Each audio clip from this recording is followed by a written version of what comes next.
Hello and welcome to another episode of Spoiler Your Appetite. I'm Tristan. Welcome back. Welcome back to the show. I'm surprised I'm doing this. It's been a little bit of a week or so, but like I said, if I can't do this within the month or whatever, then I'm clearly failing. And I also said, I'm gonna try to at least do once a month, but here we are. This is my second time doing it within the month, and just at the right time too, just before the new year ends, and feels good. Feels good that I'm doing this. I mean, everything is just well played out. Everything worked out the way it was supposed to, and so here I am doing a podcast. I really didn't think I would be doing it, honestly. I mean, there was a little hesitancy, It was like, I was looking forward to doing this. It was just kind of that itch or whatever, doing this hobby of mine. But yeah, I'm back. Did it again. So how have I been this past week? Pretty good. I saw some shit or whatever. As in, I saw Avatar Fire and Ash. Won't go too much into it, but I'll talk a little bit of Avatar Fire and Ash before I get into the main course meal of this episode. I liked it. I would say I'm an average Avatar fan. I'm not a ride or die kind of deal or whatever.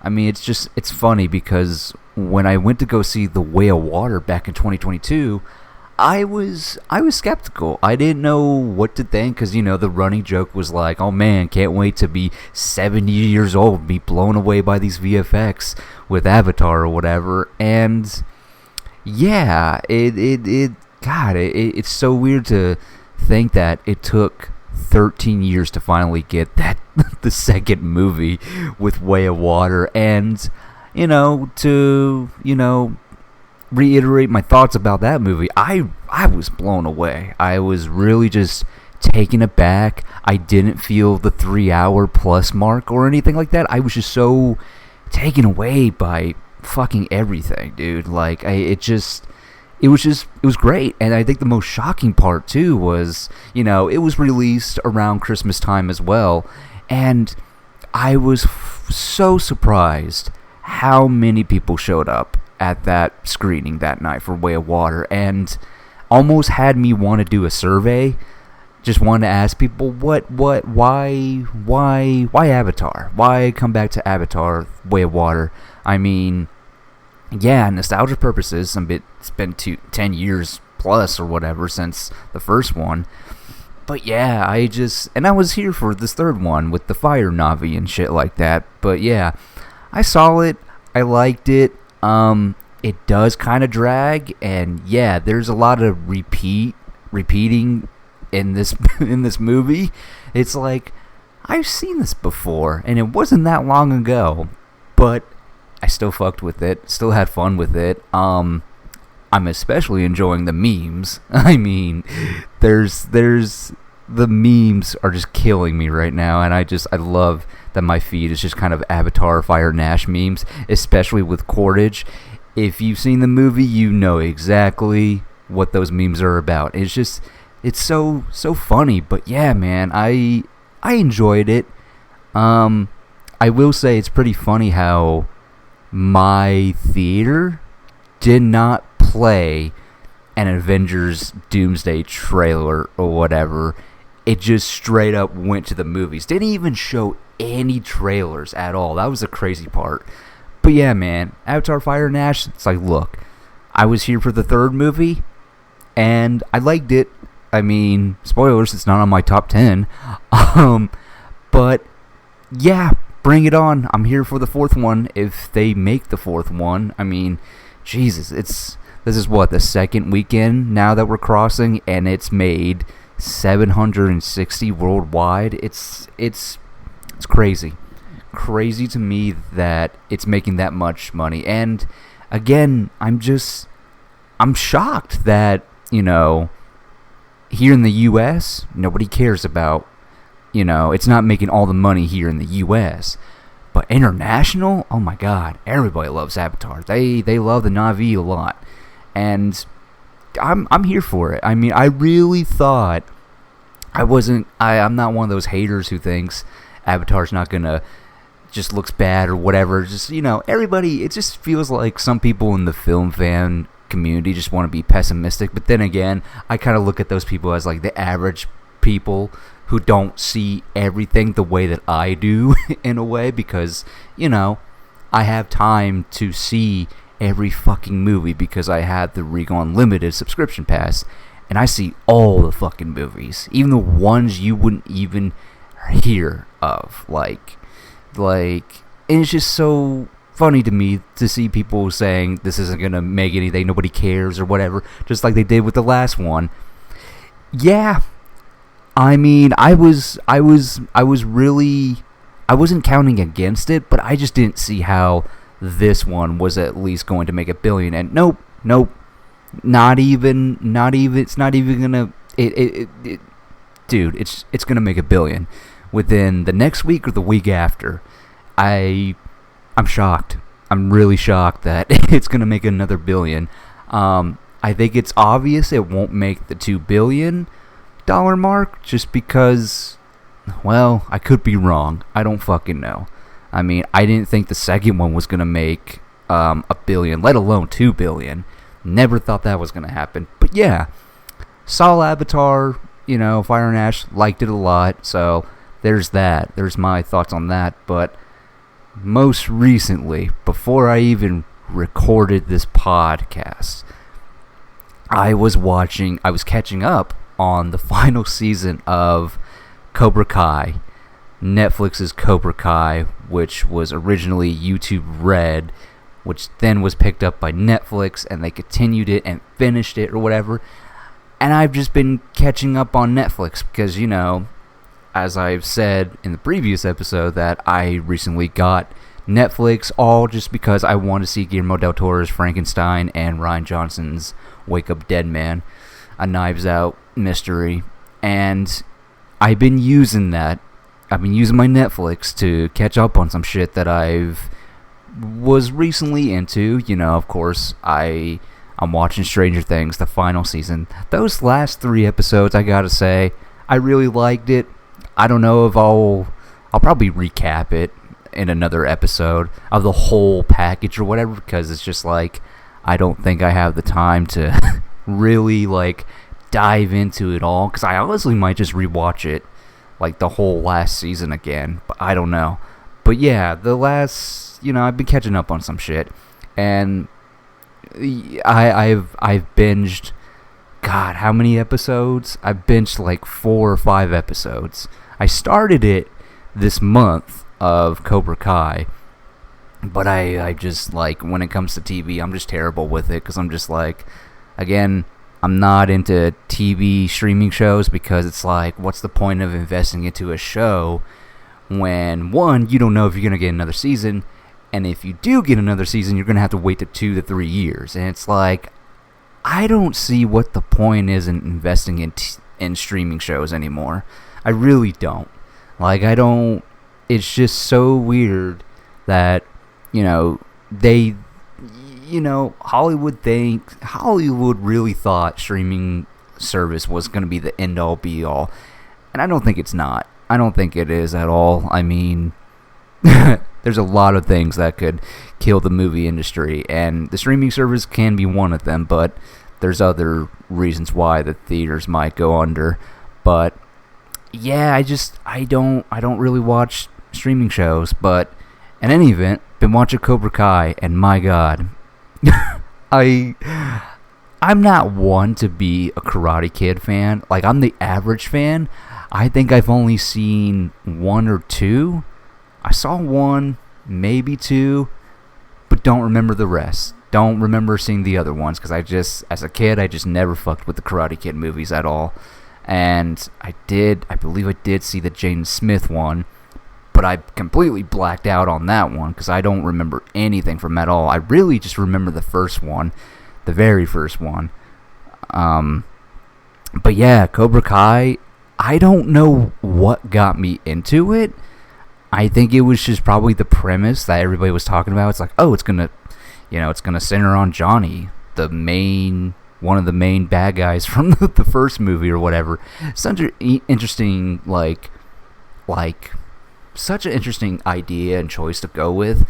And then I watched it, and the great thing about it was, for me, was that they were just like 30-minute episodes, which I appreciate the fuck out of. I thought that was just great because it was just an easy binge. I didn't need to see more. I felt like I was always like filled watching those episodes, and so I just been keeping up with it, and I'm finally getting around to the last final season, and dude, I love this show. I love how very plain, very digestible, very like it knows what it is, and it just like it's in the spirit of Karate Kid, and it's just got that 80s cheese to it, but not too fucking cheesy. I mean, it is cheesy because when you really start to sit down and think about it after everything is going on, it's like this is not how this works in the real world. Like, none of this works, bro. Like, none of this is at all. But yet, for the show itself, it works. I don't know how to explain it. I mean, if you've seen the show, you know exactly what I'm talking about. But yeah, I love it for its ridiculousness, and like, it's very, very much what it's going for. And I love it for that. Dude, I think I have like 5 more episodes to go, and oh my god, it's just like, it's like every fucking season, it's always about this fucking tournament, and now in this last season, it's about the super tournament or whatever, and it's just like, I love how they're not pulling any fucking punches, and the fact that there's only like 5 episodes left blows my fucking mind. It's just like, they really went all out with 15 episodes for this last season. And I'm fucking here for it. And, you know, for those wondering, favorite character is obviously Robbie. Robbie is my favorite character. I mean, you want to talk about an actor that just gives off an aura like no other. Like, I love his arc. I love everything about it. At the same time, every time I watch this dude, I mean, at least the character, I just get, I don't know what it is, but like, his look, the vibe I get from him, my god, if I ever had money, if I was ever a producer to make something, I would reboot Power Rangers, movie or show. I don't know what I would do. All I know is I would get the actor that plays Robbie to play Tommy Oliver, a.k.a. the White Ranger, a.k.a. the Green Ranger, a.k.a. the Red Ranger. You know, like, he just, I don't know what it is about this guy that I like so much that he's just like, why does he give such Tommy Oliver fucking aura to me? Like, I don't know how to fucking describe it. But, yeah, Robbie's my dude. I fucking love the guy. I think his character's just so fucking interesting, and just like, it's so cool that he's just, yeah, like, he definitely gives that vibe of like, yeah, this dude, like, really is a leader. Like, it's crazy. I mean, no spoilers, but still, I'm just like, in this last season, oh my god, he has a fight in this tournament, and it was so fucking grrr watching it, man. Like, I was so fucking pumped, and the adrenaline was going. I was just digging this fight because it was just like, oh my god, it was just like everything was on the line, and you felt the emotion in the fight, and just like, oh my god, it was great. It's just great, man. I can't wait to finish it. I'm bummed out that this is all I got left, but at the same time, since these episodes are under an hour, maybe I'll rewatch it. You know, I'm not one to rewatch shows. I mean, the last time I rewatched a show was literally this year, or was it last year? whenever Daredevil Born Again came out. It was this year, yeah. So I literally rewatched Daredevil, the Netflix version. I rewatched all that, and man, my God, that show was incredible. And definitely worth the rewatch, because it was just like watching, just like forgetting certain things and just being hit in the gut again. Just crazy. But yeah, Cobra Kai, I might do a whole full rewatch of Cobra Kai, because man, I just think it's that fucking good. Who knows where I rank it among of all the TV shows that I've finished. Don't know where, but yeah, I would say Cobra Kai definitely a top 10 show for me personally. But yeah, so that's what I've been up to lately, besides work and watching things. But in any event, let's really get to it. Now, since it is the end of the year, everybody in the film fan community is giving out their top 10, and, you know, I'm obviously going to post this on my threads, which you can follow me at Alexander_Thorpe on threads. You can follow me on threads. That's the only place that I keep there, because as I said in the previous episode, I'm trying not to be on social media as much, because, you know, I need to experience life, you know. I just need to interact with society, you know. I like interacting with some of the cool people on threads and whatnot, but I still need to live, you know. I still need to go out and do something, socialize, you know. Don't be a hermit and all this stuff. Don't be consumed by the screen that I look at all the goddamn time. But yeah, man, it's that time of the year where we give our best and worst movies of the year. And that year is 2025. And yeah, man, 2025, it's just so interesting. It's like when you're someone like me who watches all the movies, like maybe an unhealthy amount of new movies every year, it's kind of hard to come up with the best of 2025, and sometimes worst 2025.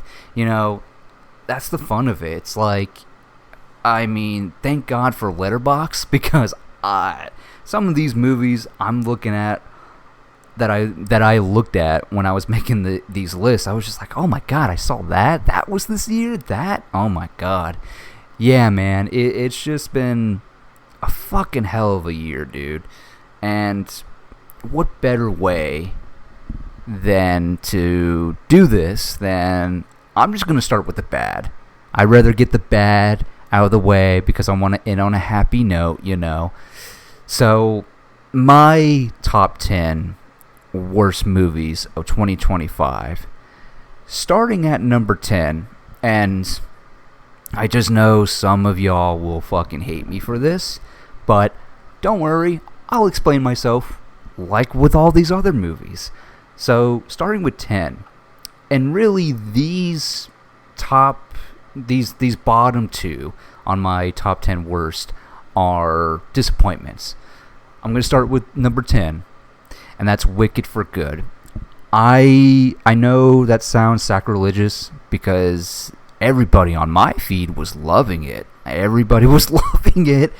And, you know, it's so strange, because I absolutely adored and loved that first movie so fucking much.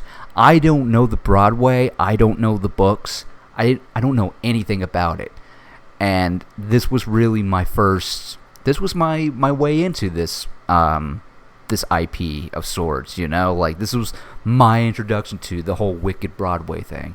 And I love that movie. I love those two. I love the lead actresses in that movie. I just love that friendship, and, you know, where it goes and how it ends. I loved it. I loved it so much. I can't talk about this movie without spoiling it, which I'm sure if you all probably have seen it, but if not, you probably don't care. But I just couldn't stand the fact that it just, and I know this is in the book as well as the Broadway, I could not stand the tie-in to The Wizard of Oz. I couldn't stand it. Like, the actual main story of The Wizard of Oz. Like, it was trying to line it up or whatever, and I wasn't here for it. I was just so, like, deterred by it. I was like, I'm just like, I mean, okay, like, that's interesting. I mean, I always knew that, you know, clearly looking at the first Wicked, that this is not going to line up with that 1930s movie. It's like, no, Wicked is just essentially an Elseworld kind of movie. Like, it's an Elseworld kind of story. And I kind of wish, and this goes back to the original source material, but I kind of wish that this was its own thing. Like, I wish it wasn't telling the story of the Wizard of Oz through Elphaba's eyes or whatever. I kind of wish it was its own thing or whatever. Like, there is something to be said where you could have ended that first movie and that be it. Like, that first Wicked movie could have been it. That's the origin story, and that's why she's evil or whatever, because she's been wronged and, you know, blamed for things that she's not really. But yeah, I wasn't vibing with Wicked for Good because of the fact that I was so distracted by, like, them kind of, like, sprinkling in the Wizard of Oz in this movie, and I'm just like, I just don't care. Like, I really don't care. Like, anytime those two were on screen together, it was magic. I loved every minute of it, but the tie-ins to the Wizard of Oz really I just wasn't here for it. Because I just didn't care for it anymore. I just didn't care for what was going on. I mean, again, it's not a bad movie, but in terms of, like, the story that they focus on, it's like, yeah, it's still about them, but, like, kind of just like, yeah, but we got the Wizard of Oz over here.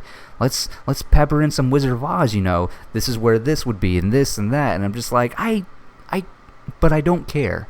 I'm here for Elphaba and Glinda. Like, I don't care how they're in the Wizard of Oz, like, where they're at within the main story of Wizard of Oz. I don't care. I'm not here for that. I'm here for these two. And I just... The third act, I just didn't feel anything. It just bummed me out. And I don't know if maybe if I watched these two together, it would make a better experience. But for me personally, I don't think that would happen. I don't think I would find myself enjoying that Wicked for Good more as in, like, a one playthrough or whatever. Sucks, man. It really sucks. And I was so excited for this one. I was really excited, and I just kind of left with, yeah, this is probably my biggest disappointment of the year. Like, this was a movie I was looking forward to, and it just became the most disappointing movie of the year for me. So, there's that. At number 9, I have to go with Captain America Brave New World. It's just kind of like, I don't know what the thinking was. Like, I was in, you know, there's just so much wrong with it. I just feel like, yeah, you know, it's easy to say that this felt like an Incredible Hulk sequel without Incredible Hulk. Yes. And I felt so bad because I liked the fight, even though it doesn't really make sense at the end why Sam is talking down Thunderbolt Ross, you know, why he's talking him down out of his emotions. Like, if you were going to have Betty in the movie at any point, it would have been at that moment. But other than that, I just felt like there was so much in here that was so good. Like, I loved everything with Isaiah and Sam and Bucky, all them three, you know, having this, like, chemistry together, and Isaiah being, like, brainwashed and accidentally attacking the president or whatever, you know? Like, there was so much in there that this could have been a good espionage movie, and, you know, like, they were building it up to. and whatnot. And I it's like the first act is good. It's just when you start to introduce the whole idea of the Red Hulk, it's just like, yeah, this could have been something. And really, it was a disappointment. I mean, it's not unwatchable by any means. Like, I can still pop this in and, maybe have it playing in the background or whatever, but there's not a lot for me to watch in here, because I'm just left with this feeling of like, I really would have loved to have seen it center on Sam struggling, trying to bring down a threat, and while also having to take on the Captain America mantle.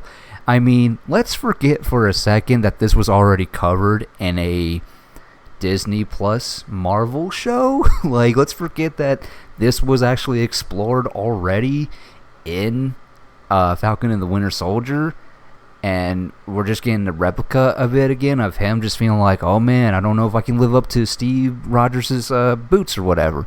And it's like, you have to give him a threat, and I don't think, Red Hulk was not it. Again, I like the fight. At the end of the day, I really dug the fight. I like how, it's unrealistic as fuck, yes, but, it was still entertaining. Like, you can't tell me that fight wasn't entertaining as hell.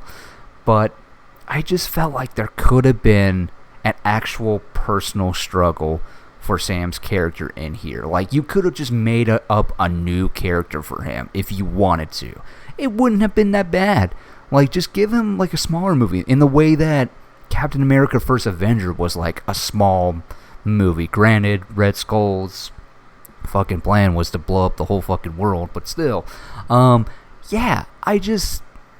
was just so bummed out by it. I was just kind of like, yeah, this is fine.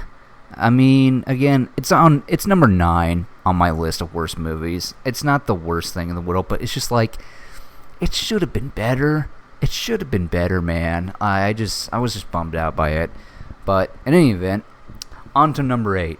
I saw a movie called The Amateur. It's essentially a revenge quest movie, which it stars a character who is definitely not built for the kind of revenge quest that, we're all accustomed to or whatever. It stars Rami Malek, and he plays a character who's kind of a wimp or whatever, and he's no John Wick at all. And he kind of uses his wits and smarts to get his revenge. And cool premise, but goddamn was I bored. Oh my god. There was a moment too.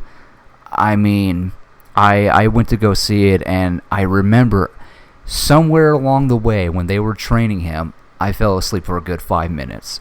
I was just that fucking bored. And then the movie started to go, and I'm just like, this is fine. No, it's not. It's not fine. It's just like, it's such a bore. The nerd having a revenge quest sounds fucking interesting. But yet, man, the pacing and everything was just so goddamn slow. It hurt my brain, and it's on this list really because it put me to sleep for 5 minutes. And honestly, it's just like, I can't even remember what the hell happened at the end. I think he got away with it, or I think he captured everybody. I can't remember. I don't remember. But in any event, I just definitely not worth the time of day of watching this at all. So yeah, Amateur, number 8. At number 7, you people will probably give me shit for this, but at number 7, Final Destination Bloodlines. Yeah, I know. How can I put something that was fun like that on here? I just did, okay? What do you want from me? Really, what do you want from me? Granted, I'll give you some context. I don't think I've ever watched a Final Destination movie. I understand the gimmick. I get what the gimmick is or whatever, and I just never cared for it.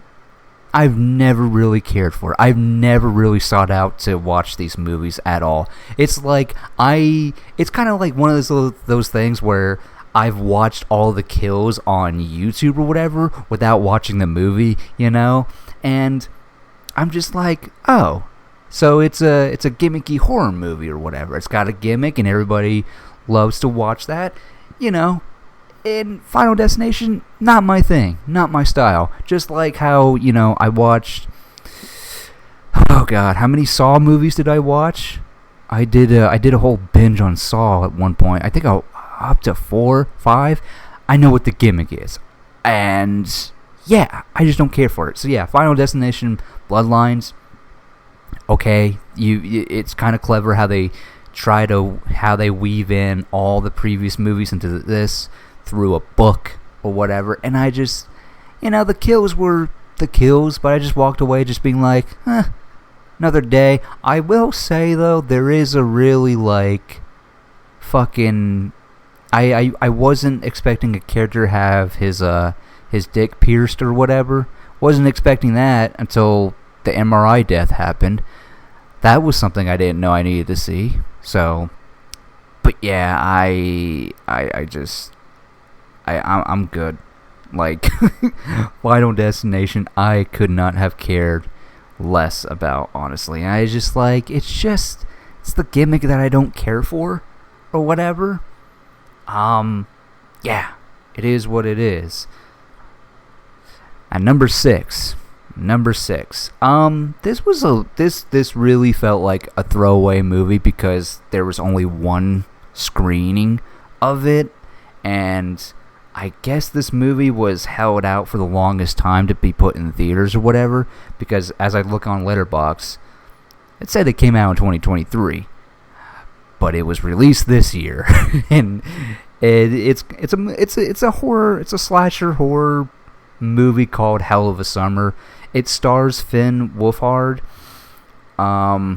It's essentially a bunch of characters go to a they want to be camp counselors for this summer camp or whatever, and and then a slasher is out to get them or whatever, and they're just trying to learn how to be camp counselors before they encounter all the kids or whatever to counsel them for a summer vacation or whatever, all this stuff. And man, this was just, I like dumb horror movies as much as the next person.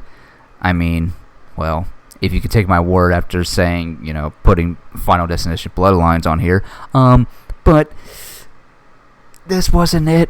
This wasn't it at all. I just felt like, wow, this is very, I'm not having fun as much as the movie wants me to have fun. I'm just not.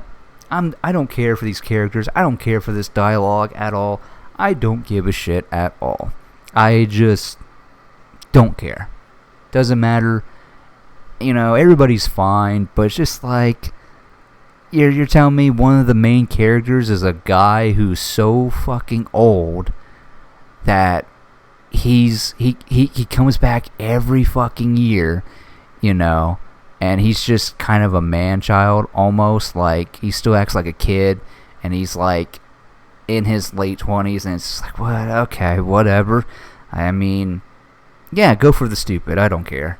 So yeah, Hell of a Summer. Yeah, what a dumb movie. What a dumb movie. All right, now we're getting to the top 5. At number 5, I didn't even want to put this on here because I knew what I was getting myself into, but it was just like, I can't not help but, I can't not ignore this movie, and that's the Minecraft movie. I'm happy that it made all the fucking money in the world, but I'm glad people loved it, but like I told my friend, like I've been telling certain friends of mine who went and saw this movie and liked it, I'm sorry, but as Minecraft fans or whatever, I think y'all deserve better than this shit. The moment, and it all could have been good, it all could have been good. Like, I just wasn't, I think for a lot of fans, and, you know, for average Joes like me, it's like, okay, if you were going to do a Minecraft movie, take a page out of the Lego movie. Take a page from the Lego movie. Make it animated. I don't know why it needed to be live action. I really don't. I don't know why we need to have essentially a Jumanji version of Minecraft. Like, I don't know why we needed that. Because it's just like, the appeal of Minecraft is the blocks and all that stuff, yes. But, like, imagine how much money you could probably save with the animation compared to live action and, you know, doing all that CGI or whatever. And then it really started to make sense, too, when I found out who was behind this. The guy who did Nacho Libre, and granted, he did do, what was it, Napoleon Dynamite? Same dude. Like, okay, but like, he's not really done much. But, I mean, okay, he's worked with Jack Black before, but like, this could have been better, like, could have been more entertaining, could have been for the whole family or whatever, but man, this was just not it at all. I think the only time I chuckled was when Jack Black was riding Jason Momoa. That was the only chuckle you got from me, and that was it. And can I just say, the CGI looks good. I mean, I won't lie. The CGI of the Minecraft world looks really good. But when you get to the real world stuff, it's just like, why does this look so ugly? Like, why does the town look so ugly? Like, I don't know why the real world place looks awful. Like, and yeah, like, I don't care for bad CGI, and it's just like, yeah, it's obvious they're on green screens or whatever, but like, I thought it still looked good for what it was. You know, it's a Minecraft movie, so I don't know what to expect from it. But yeah, Minecraft movie, I'm happy for people that liked it, but at the same time, like I said, fans deserved better than this shit. Like, holy hell. In any event, let's go on to number 4. So you know how I was talking about how I see a bunch of movies that you people probably have never heard of? Yeah, case in point, a little movie called Heart Eyes. Essentially, it's a serial killer who kills couples on Valentine's Day. Well, just kills couples in general. And, my God, the motivation for the killing and all this stuff, just so fucking stupid. And I love stupid, I really do. But this was not my kind of stupid at all. Wow, this was shit. Like, I like the design of the killer. Like, yeah, it's literally in the name, Hard Eyes. Like, I could not believe that shit. I mean, and there was, oh my god, now that I'm remembering, there was one death that I was just like, please kill this fucking cannon fodder character already. Oh my god, there was one character that I was just like, please, just put them out of their misery already, because, man, no, just fucking no, dude. Yeah, Hard Eyes, what a bullshit fucking movie. It's just like, you know, if you're gonna make a B movie, it's just like, can you try? Can you try at least? I mean, the kills were cool, but like, can you try? I mean, I guess I did like the couple, but even then, I'm just kind of like, whatever. In any event, number 3, The Monkey, based off of Stephen King's The Monkey short. Once again, another dumb fucking horror movie. And what really hurts about this one is that it was directed by Osgood Perkins. Same guy that did Longlegs. And he's the son of Anthony Perkins, aka Norman Bates, from Alfred Hitchcock's Psycho. The son of Anthony Perkins. I mean, I really liked Longlegs. I really like Longlegs, except for the ending, of course.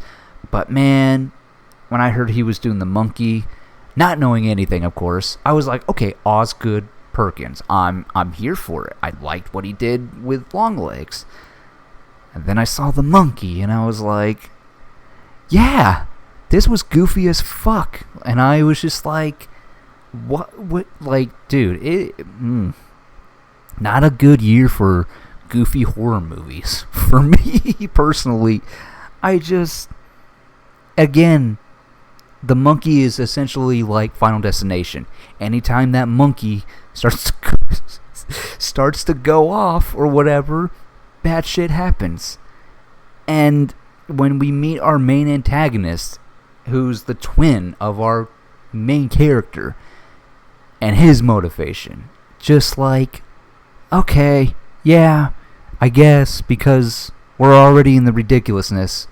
So, yeah, I mean, it's shot well, it's acted well, even though I did not like the antagonist and really how he was written. I wasn't here for it at all, and I could not have wait for a movie to end more so than that fucking movie.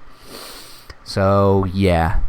I still look forward to whatever Osgood Perkins does next. Like, look, everybody's gonna have, bad movies on their filmography, but, I'm not gonna put off from whatever they do next. So, yeah. Alright.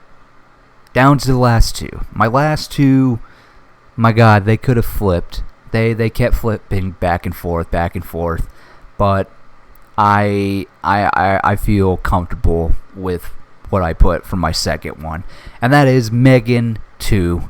I really liked that first Megan movie. I really did. It was essentially like this, I guess you would say it's this modern day's Child's Play. I mean, it also had a nice little message to it too, of like, yeah, kids don't really play with toys anymore. They just all care about their fucking, their tablets. Well, why don't we make a friend for them? This life-size doll or whatever. And Megan 2, I give them props for wanting to change genres, Take a swing. Because sometimes it actually fucking works. And this didn't, though.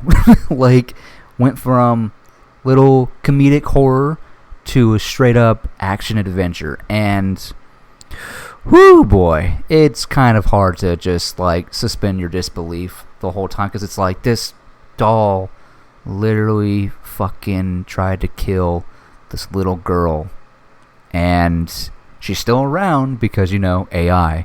And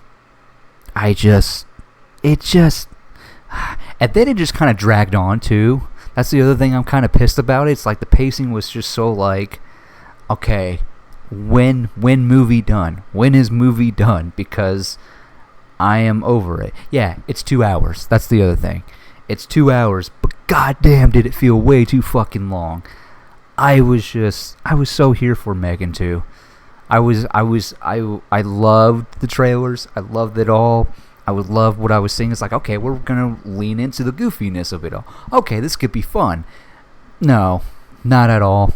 I mean, God, everybody does well, but man, when it ends, you're just kind of like, well, I hope to never see anything like that again. And, terrible. Fucking terrible. Man, it was just so much promise, failed on so many levels for me personally. It's just, it is what it is. Alright, at number one, my number one, worst movie of 2025, Honey Don't. It is directed by one of the Coen brothers, and the best way I can describe this movie is, it's been, I can't remember the last fucking movie I watched that I literally felt like my time was wasted. Because what even was this movie? It was gonna be one thing, and then amidst the way of the movie, it's like, oh, now it's about this. I was truly baffled by the whole thing. I mean, oh yeah, Chris Evans is in it too. Why is he in it? No idea. Because, spoilers, his character gets killed off pretty quick. Like, he's here, and then he's not. Just dies. But at the same time, I gotta applaud Chris Evans. Good on you for getting that check. But man, like, if you were here to see, Chris Evans play a crazy fucking religious nut or whatever, it's here. But not the whole shtick. Like, not for the whole thing, unfortunately. And I could not believe that at all. Like, it literally starts off like, oh, we're gonna solve some woman's mystery. Like, okay, some dead body or whatever. It leads to the church. Okay. Somehow the French are involved. Okay. Oh, my niece has been kidnapped. I gotta go find her. Alright, found niece. Movie ends. What? Yeah, don't even worry about the French and the murders with the church and all that. Like, what? Like, we were going one way and then we just went another way? Like, what? Bummed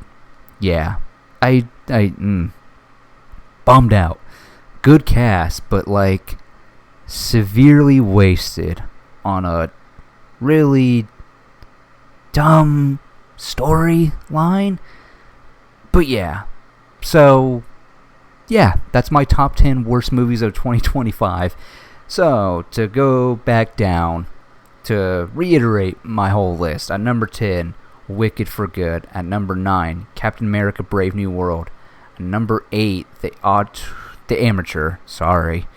At number 7, Final Destination Bloodlines. At number 6, Hell of a Summer. At number 5, a Minecraft movie. Number 4, Hard Eyes. At number 3, The Monkey. At number 2, Megan 2. At number 1, as the worst movie of 2025, on my list at least, Honey Don't. Alright, now let's get to the good shit. Let's talk about, let's brighten the mood, shall we?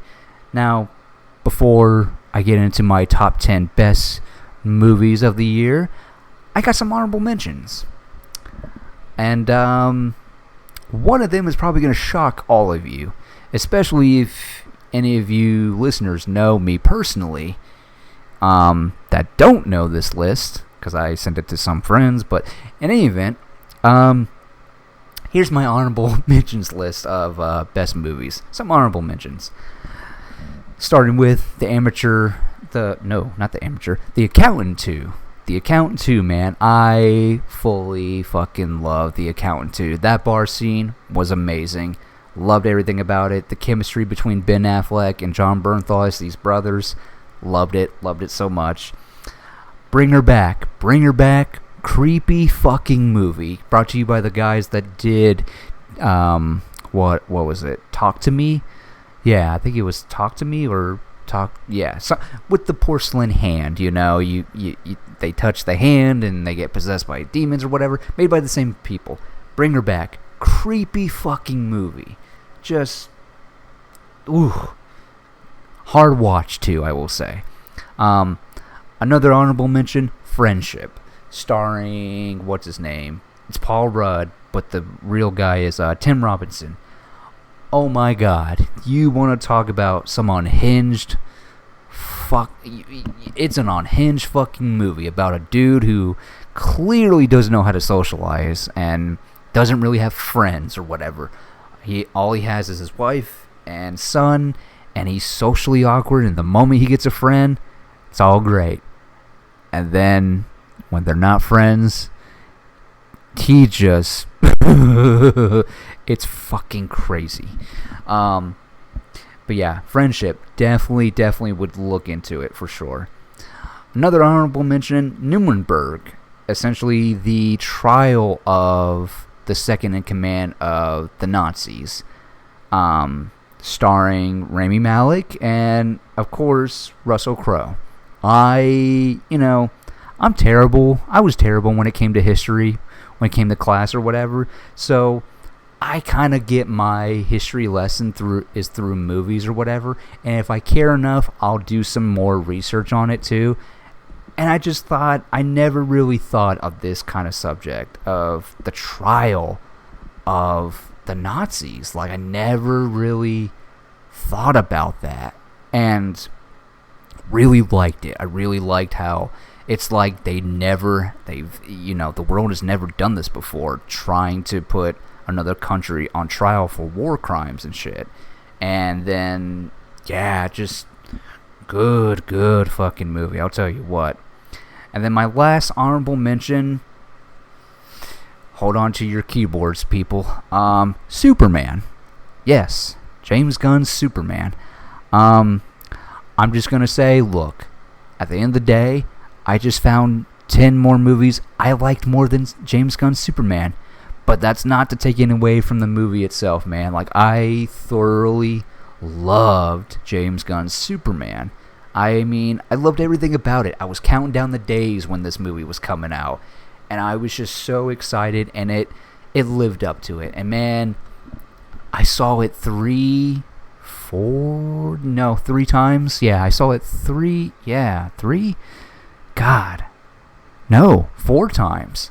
I saw it 4 fucking times. I saw James Gunn's Superman 4 fucking times. I mean, went with a buddy twice within the same day. That was great. And then, like, a couple weeks later, I went by myself to do a double feature with Fantastic Four, and that was great. And, man, it wasn't until that third viewing of Superman that I was like, this movie fucking kicks ass, and I love it. I love how comic booky he is, but in that good kind of way, you know? I love it. And then, of course, the last time I saw it, I took my dad to see it. I mean, because, July was a pretty brutal month for us family, and so to take my dad to finally go see Superman on the big screen, I mean, it's one of those moments where, it's one of those movie-going experiences where I will treasure with my dad or whatever, because I love being able to take him to comic book movies now, where as a kid he would always take me, and so taking him to see Superman was just, just seeing how he was really into it. It was just great. And yeah, man, James Gunn's Superman, great movie. I mean, it's a shame it's not on my top 10 because I mean, just looking at my top 10, I can't justify putting it on here over these other 10 movies. But yeah, that's my honorable mention list. Now let's get to the nitty gritty, shall we? All right. Starting with, this is my best movies, my favorite movies of 2025. Starting with number 10. Now, like with Wicked for Good, as it was my most disappointing movie of the year, my number 10 for best movie of the year was probably my most surprising fucking movie of the year. And that's Thunderbolts. Marvel's Thunderbolts. This movie shocked the fuck out of me because it was one of those movies. It was kind of like Guardians of the Galaxy, the first movie, where I was like, yeah, I'll go see it. I mean, what could happen, whatever. And I was just taken away by it.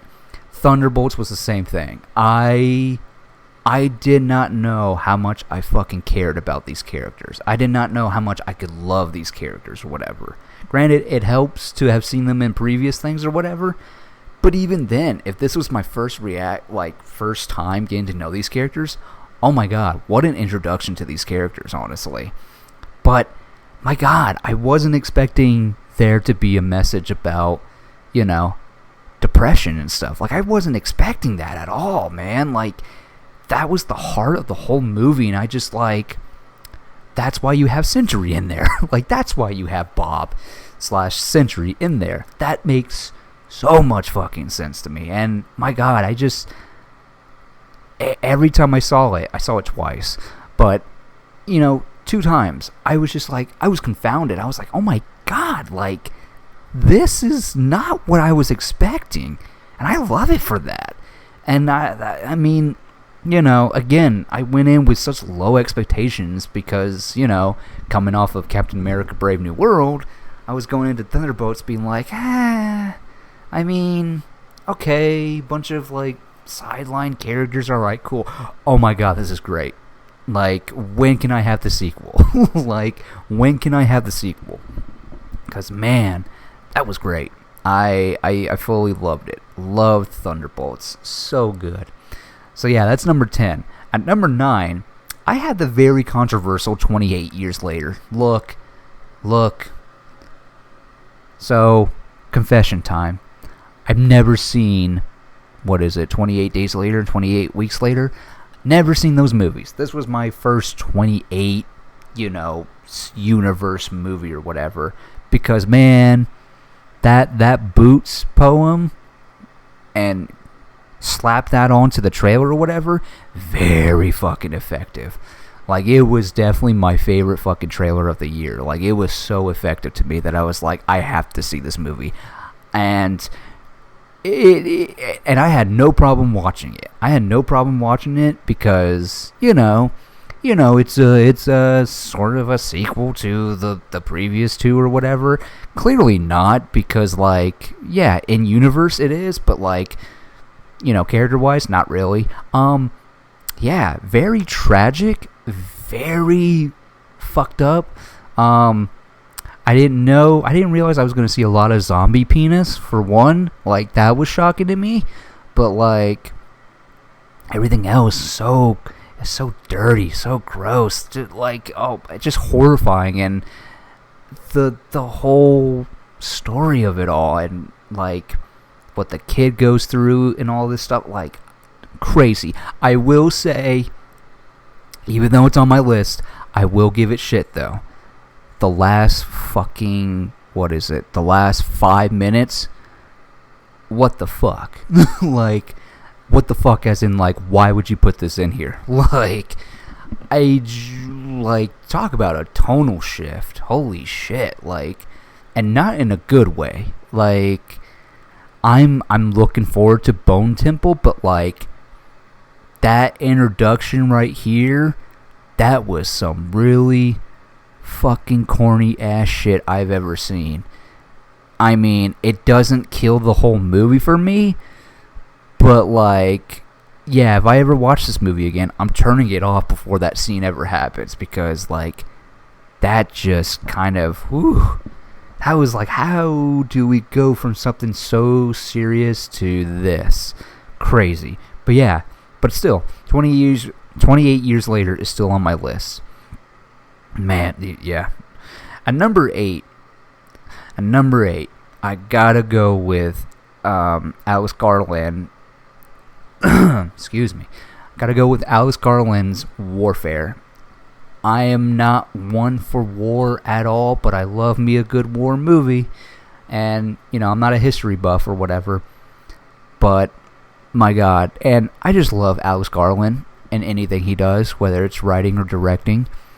And my God, fucking Warfare. He also directed it with Ray Mendoza. I believe he was one of the soldiers too, and he had a hand in directing as well. But my God, Warfare. Another great war movie to depict war just fucking sucks. Like, nobody should have to go through war. It's just, oh my God. Like, the performances are great. It's all in one building, and it's just tense, terrifying. It's just like, man, you're watching this hour and 35-minute movie of these guys just trying to get the fuck out. Well, spying on some terrorists, and then trying to get the fuck out. It's just like, oh my God, it's horrifying. And seeing it in a theater, man, shit did not help at all. Like, I was just, whew, fucking Warfare, man. I mean, another win for Alice Garland, I feel. So, yeah, yeah. At number 7, because I just want to move on to something better. At number 7, we got Aziz Ansari's Good Fortune. Good Fortune, essentially the movie where Keanu Reeves plays the angel Gabriel, and he gives Aziz Ansari's character he switches lives with Seth Rogen's character and Aziz Ansari's, And, it fixes his problem and shenanigans happen. And, it was just a feel-good movie. What can I say? There's really nothing to it. Like, there's nothing, like, spellbinding. It's not like, I mean, I love it because it's just so fun to watch.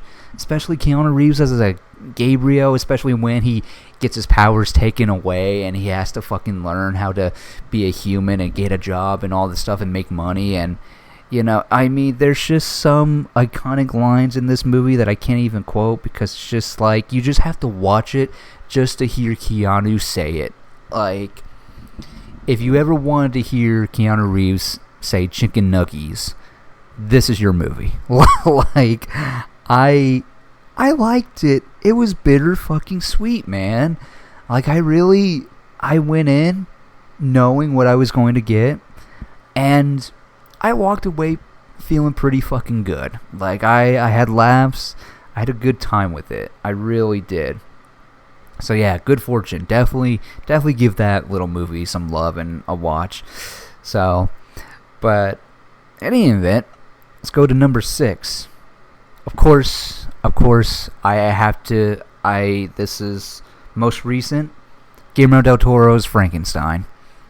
I mean, I'm bummed that there was no fucking screenings near me, like, specifically my Regal Theater was not playing it, and I just, it's a bummer because of the fact that it's like, hey, now that Netflix is going to own Warner Brothers or whatever, if they ever do another Guillermo del Toro movie, maybe let Warner Brothers produce it so that we can see this in the theater, because, man, I know this movie wasn't done justice on my TV screen.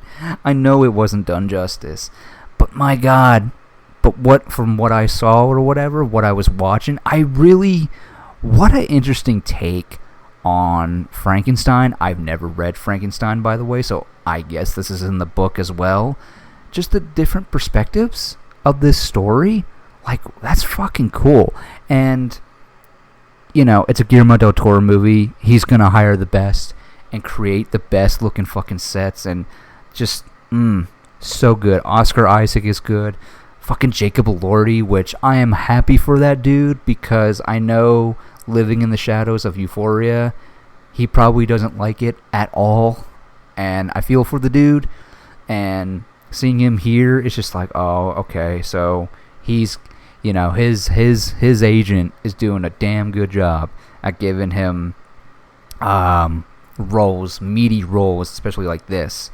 And I loved it, dude. Mia Goth is great too. I love her. I mean, what do I not love in her? But I love Frankenstein, dude. It's just so beautiful. It's tragic, and it's Guillermo del Toro. He doesn't really miss. I mean, there's only one movie of his that I just kind of like, but I still appreciate, but I won't go into it. But yeah, Frankenstein, man. I also love that one interview Guillermo talked about how, when designing the creature, I love how his philosophy was like, other iterations like make him look like a monster or whatever. And his thought process was like, well, if this was a real person, he would want to make it as perfect as he could or whatever. And I love it. I love the idea behind it. It's like, yeah, it's like we've never really, I mean, we kind of seen that before, but this just feels so right, with like in the right hands. I mean, of all the Frankenstein stuff that I've seen through the years, it's like this really feels like he knows what he's doing. But again, it's Guillermo. He knows what to do with monsters and shit like that. He knows how to tell a story with a monster and to get audiences to care. And great. I loved it. I thought he really succeeded here. So yeah, that's number 6. At number 5, probably it's definitely one of my favorite summer movies of the year. F1. Joseph Krasinski's F1, starring Brad Pitt. I I thoroughly went into this just because, one, Joseph Krasinski somehow made me fall in love with Top Gun Maverick, having never seen the original Top Gun Maverick. Like, Top Gun Maverick was definitely the summer movie of the year for me that year. And so, of course, I was like, okay, he's going to do this kind of again, give us this kind of rush or whatever, but in the style of F1 vehicles. Okay, I'm here for it. Let's do it. Fuck it. Why not? Oh, and you got Brad Pitt? Okay. Fuck it. Why not? Dude, I mean, yeah. It was just a lot of fun, dude. Like, and I don't think it would feel the same if I watched it at home. Just being in that loud fucking auditorium with the engines and shit, and just like seeing Brad Pitt's character play against, what's his name? Damson Idris? God, I'm butchering it. But they were great. They were so great together. You know, they were so fucking good together. And I just, oh my god, like, I don't know what Joseph Krasinski's gonna do, because it's just so funny, because before Top Gun Maverick, the only thing that I remember, no, actually, there's two things I know from his stuff. Oblivion with Tom Cruise again. I don't remember watching that at all. I think I watched bits and pieces of it on like FX or whatever. But Tron Legacy, I mean, that was it. That's all I know Joseph Krasinski from. And man, what a good run right now. What a good run that dude has. And I look forward to see what he does next, honestly. I mean, especially if he can give me that thrill or whatever, if he wants to do another movie like this and just like wants to, you know, get your blood going and like just give you that adrenaline rush or whatever. It's just like, yeah, F1 doesn't have like a grand spanking storyline or whatever. It's like, you know, it's basic storytelling or whatever. Sure, maybe it's not authentic to the way that F1s are built or whatever, but I don't care. I'm just here to be entertained, you know. As Maximus would say in Gladiator, are you not entertained? I was. I was super entertained. Oh my god. But yeah, F1 at number 5. Just, oh yeah. At number 4, I got The Roses, starring Benedict Cumberbatch and Olivia Colman. Oh my god. I love this movie so fucking much. A couple who knows, who's trying to be so, like, pure and everything, talk about their feelings, but not really getting into the nitty gritty, like talking about certain things that do bother them or whatever, and them just like going off on each other. Benedict Cumberbatch and Olivia Colman just are amazing in this, and I love this movie. If for nothing else, I told my one of my coworkers. I told my coworkers that I showed them my top 10. I told them, if you're gonna watch anything from my top 10 list of 2025, watch The Roses. Sure enough, that following week, he comes up to me and tells me that him and his wife watched The Roses, and they had a blast. And I was just like, that tickles me to no end, because I just knew, because I was thinking about him and his wife. It's like, and it's a comedy. It's a comedy, and oh my god, some of the shit that comes out of Olivia Colman's mouth, that's just like, holy fuck, I love it. I love it so much. I can't even describe it. Like, seriously, if there's any movie you should watch on my top 10 of 2025, watch The Roses. Just watch it, have a laugh. Holy fuck, it's great. It's really great. So with that being said, got to the top 3. Number 3, I got the Fantastic Four. First Steps. Yes, I said it. I love this fucking movie. And dude, if there's any, I'm definitely going to remember 2025, if for nothing else, for having both Superman and Fantastic Four First Steps coming out in the same month. And like I said, I did that double feature, and oh my god, I loved it. I loved doing that double feature. And again, I definitely, now I've said before that I've said online, I've always said going into this movie, it's like, okay, put my excitement behind, because I loved everything that I was seeing in the trailers. I had to put that excitement behind and just judge it on its own merits or whatever. And my only expectation going into this was like, just make me feel like they're a fucking family. And I watched it and I felt it. I felt that family dynamic. I really bought into the family dynamic, whereas with previous iterations, never felt that. Never felt that. This really felt like a family. And it helps because the story definitely revolves around the bond and how they just kind of write these characters of like having to lean on each other and working together, and then having those like family talks, like those real life family talks, like when you see Reed played by Pedro Pascal, which he's really good, and Vanessa Kirby, God, I hope I'm saying the right name. Yep, Vanessa Kirby playing Sue Storm. Just seeing those two talk to each other, and then them having that one argument in the movie where she's like, sometimes when you like talk or whatever, it just, sometimes you shouldn't be talking or whatever. And it's just like, oh my god, like I feel this, dude. I really feel this family dynamic, and I just can't thank Matt Shakman for just delivering that family dynamic. I loved it. I loved every minute of it, and it's so, and I love the aesthetic. I love that it's kind of its own little universe. It's kind of a bummer too, because that's probably the only time we're ever going to see them in that universe, and just the way it looked, that aesthetic, that whole universe is just great. And sucks that, it feels like, when if they further explore more Fantastic Four stuff or whatever, it's gonna be within the modern stuff with the MCU. But whatever, I was just here for the characters, and I really dug it. And then of course, somehow they tickled me to no end when they got Ralph Ensign as Galactus. Like, the moment they casted that dude, I was like, the fucking Green Knight. Oh my god, that is perfect casting, because it's like, you need that voice. And then seeing him betrayed or whatever, it's just like, this is awesome.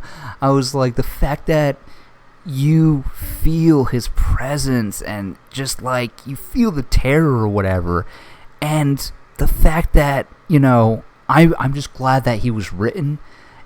But it's also, I gotta give him brownie points, because, yeah, they gave him the stupid fucking helmet, and I'm here for it. I was fucking here for it.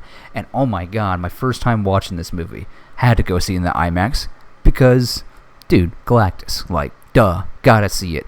Fuck, it was awesome. So fucking metal. I loved every fucking moment of it. And it's just like, I do not care what people have issues with it. I know some people have issues with it, specifically with them not portraying their powers enough or whatever. I was like, I don't care. I'm here for the family drama. I don't give a shit. This is great. I fucking love it. I love it to death. And it's the reason why I own it on 4K. Like, of all my small little medium, my little physical media or whatever, Fantastic Four is on there because I fucking loved it. I didn't think I would love it this much. I mean, I really didn't. But yeah, I loved it. I love it so much, and my god, such a good movie. Any of it, let's get down to number two. Number two, a Stephen King adaptation, The Long Walk. I had no idea what the fuck this movie was going to be about. All I know is it's like, okay, a bunch of people walking, and if they stop, they get shot. But man, it's so much more than that. Like, this movie could have been shit. But man, it really was about the bonding of this brotherhood or whatever. You know, seeing these guys all walk together, talking about what they're gonna do with their fortune and all this stuff, and you know, just having that bond, and you know, trying to keep each other awake and alive or whatever, because after seeing, you know, people getting shot in the face or whatever, horrifying. And oh my god, towards the end was killing me. Like when there was one character who said he can't even walk anymore, and he's just like, don't watch when I go. And I'm just like, oh my fucking god. Like I was just like, I was tearing up so bad. I was like, I was welling up. I did not like how this movie was making me feel, because it's like this brotherhood is like, there's no way this brotherhood like ends in tragedy. And sure enough, it ends in tragedy. It's just like, fuck this goddamn movie. But I was here for it because I loved the brotherhood that was formed in this long, brutal fucking walk, dude. I love this movie, man. Like, it was beautiful. I loved everything about it. It just, like, really, you know, gives you, it kind of lifts you up in a way, like, in a really weird way amongst the killing, but it's just like seeing these guys, like, form together, trying to keep each other going forward, even though they know one of them has to be the last one standing. It's just like, I fucking love this movie, man. I don't think I'm ever gonna get a movie like that again. I just don't think I'm ever gonna feel that sense of like, my god, this sense of brotherhood and such tragedy or whatever. I fucking loved it, dude. Loved every minute of it. Could not recommend it even more. But yeah, so good. So good. So that leads me to my favorite movie of 2025. When I first saw it, I just knew this is probably going to be my favorite movie of the year. And that is Ryan Coogler's Sinners. I mean, what is there to be said about the movie? I mean, it's been dissected so much to the point where it's just like, there's nothing new I can say about it other than the fact that I absolutely loved how it's just essentially it's two movies into one. It's really crazy how the first act, really, like the first 30 minutes, maybe 40 minutes, it's all about these twins getting this juke joint together and all this stuff, and the rich characters that we meet along the way to, you know, make sure everything goes smoothly. Everybody, you know, is like doing the thing so that they can make a dime and whatnot after coming back from Chicago and making their fortune and just wanting to start their own little legacy with a juke joint. And the music, the cinematography, everything about it, man. And then the vampires, which, even the vampire, I mean, God, what's his name? Is it Jack? No, it's not Jack. I have to look it up. Yep, it's Jack O'Connell. Jack O'Connell as the main antagonist. His character was written so fucking well. Like, the twins were written so well. The vampire lore, going back to old classic vampire lore, fucking awesome. Haley Steinfeld really fucking surprising me with the whole, like, you know, sticking the tongue in the places that I didn't know she was gonna say. Like, oh wow, okay. Like, wow. But she committed, man. Like, they all committed, and I fucking loved it. But I think the one scene that will always, like, I will always remember, the one scene from this movie is when, what's his name? What's his name? What's his character's name? Remick, the main vampire, when he's singing Rocky Road's Dublin. That moment catches me in like just, you know, I am all for representation in movies for sure, because again, as a white guy who has seen a lot of white-led movies or whatever, it's just like, it's nice seeing others being represented. It's always nice to see that. And that's why I can't fault anybody just that feels like they've been represented with a movie, whatever it is, like with Sinners. Like, I love it, dude. But man, when Rocky Road to Dublin and that whole sequence was playing, scene, I was just like, I was feeling something, like, because I got Irish in me, and so when that whole thing was playing and just seeing them all dancing and all this stuff and him singing, I was just like, is this, like, am I, what I'm feeling? It's like, I feel, is this what it means when people say, I feel represented in a movie or whatever, like representation matters? Like, I just got this warm, cozy feeling of like, holy shit, they're representing my, part of my heritage or whatever. I just was like, holy shit, I was not expecting that at all. It just really moved me and everything, and like, it took me a good minute or two just to get back into the movie, because I was like, holy fuck, I'm like really shaken by it, because it's just like, and then, seeing it again in IMAX, specifically IMAX, again, same feeling, but this time I was kind of creeped out because it's just like, oh yeah, they're all fucking vampires, and some of them have gotten their necks bitten off and all this shit, but still, just that feeling of like, holy crap, like, I feel the representation of my Irish heritage. It's really fucking strange. I've never had a feeling like that before when watching movies, but I mean, and I think that was one of the moments that I was like, this is definitely fucking my favorite movie of the year.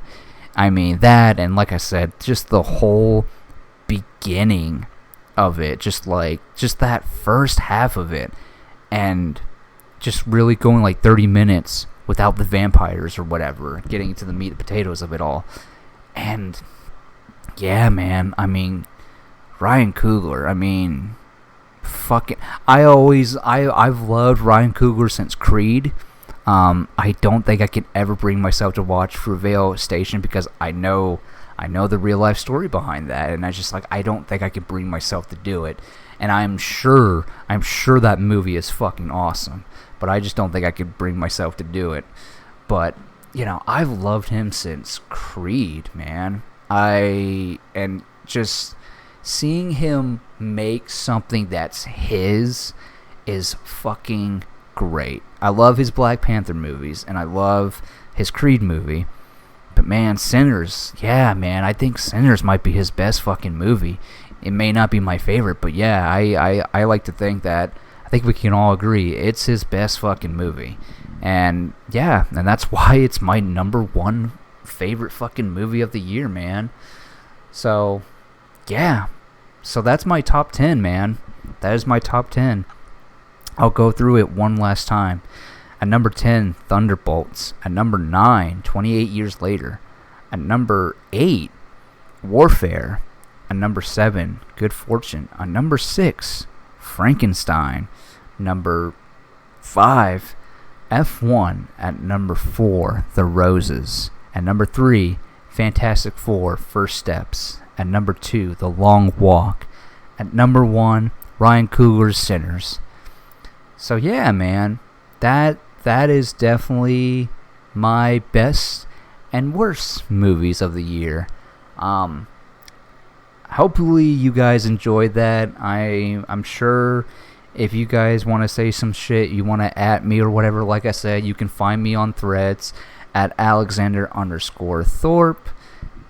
Tell me how wrong I am. Go ahead, tell me how wrong I am. And, hey, if you think I'm wrong, so be it. Hey, man, at the end of the day, movies are subjective. Who am I to say that your list is wrong or whatever, But yeah, man, I'm glad if you made this far into the episode, I appreciate it. I really do. But in any event, next time I come on here, I'm hoping to have, a most anticipated list of 2026 since we're heading into the new year. What are some movies I'm looking forward to? I mean, man, I was just listening to a podcast that I listened to, and they did their most anticipated of next year, and I'm just like, holy fuck, that movie's coming out? I only know like 3 or 4, and they're the big blockbuster movies, of course. But yeah, man. So yeah, stick around if you want to come back for that. Really appreciate it. Come indulge in my hobby, if you would. Just feed into, my hobby and all this stuff. But yeah, like I said, I hope to, have a list of such. But in any event, that has been Spoil Your Appetite for this week. I'm Tristan, and you've just been spoiled.